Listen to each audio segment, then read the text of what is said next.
Ulitumika udongo kama ishara ya kutofautisha zilizokuwa nchi mbili huru na kuzalisha taifa moja la muungano.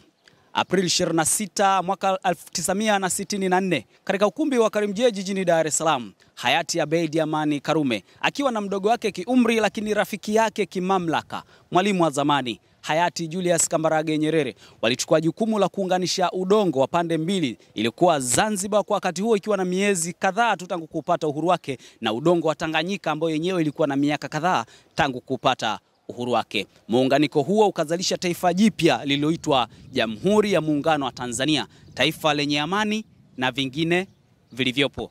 Jina langu ni Alhaji Zuberi Mputa. Ni udongo huo ndio umetufanya hivi leo tumeiacha Mbande, Temeke, Dar es Salaam na wenyeji wake tumehamia Unguja visiwani Zanzibar. Waliotuleta hapa ni vijana wa Sheikh Said Salim Bakhresa, wanaitwa Azam Football Club. Tumezoea kuwaita Azam FC wana lambalamba.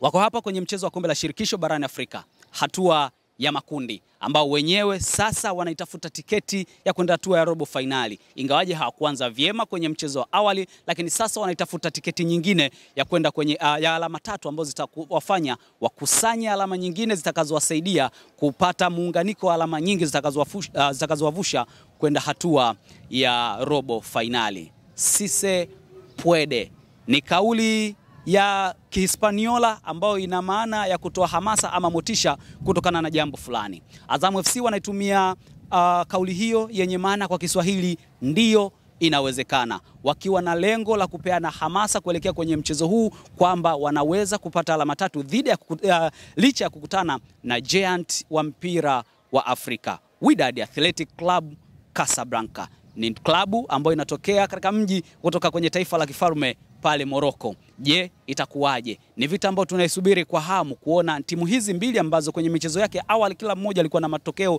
yasiyofanana na mwenzake. Mmoja akipoteza magoli 2-0 ugenini, hawa ni Azam FC, na mwingine akipata ushindi dhidi ya Nairobi United nyumbani, ni Wydad Athletic Club Casablanca. Sasa Wydad anakuja ugenini na Azam anarudi nyumbani.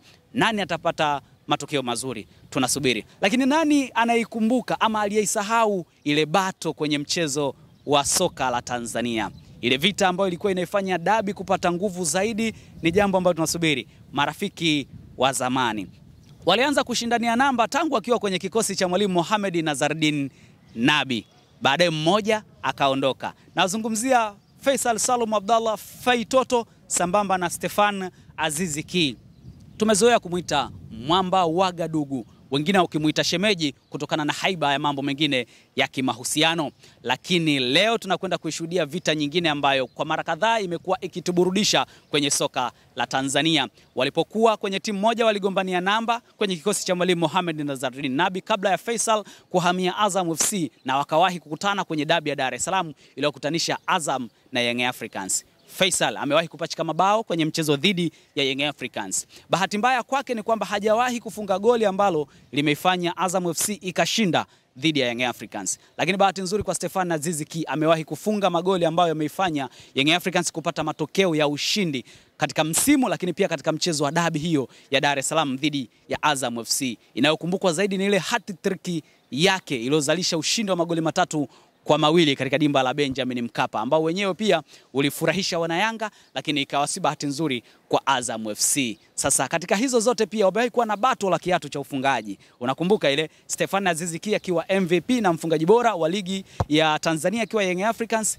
ndio huo msimu pia alikuwa anashindania kiatu hicho na Faisal Salum Abdallah. Hakika ni bato ya kuvutia, ni bato ya kuishuhudia. Leo wanakutana wakiwa wapinzani. Mmoja amehama Tanzania yuko ughaibuni na mwingine bado yuko nyumbani Tanzania. Vita yao inakwenda kuonekana hapa katika dimba la New Amani Complex, ambao ndio utakwenda kutuonyesha je, ile bato iko namna gani. Faisal Salum Abdallah dhidi ya Stefan Azizi Ki, wote tunaisubiri kwa hamu. Ayoma TV tuko hapa kuelekea kwenye mchezo huo ambao unataraji kuanza majira ya saa 1 za usiku kwa saa za Afrika ya Mashariki. Sise puede, ndio inawezekana.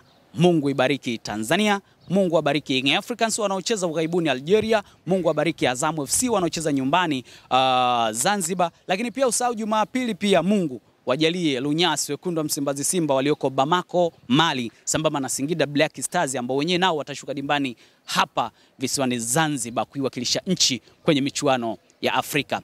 Mimi naitwa Alhaji Zuberi Mputa. Kwa niaba ya timu nzima ya Ayoma TV, neno letu ni lile lile, tuweke pema moyoni.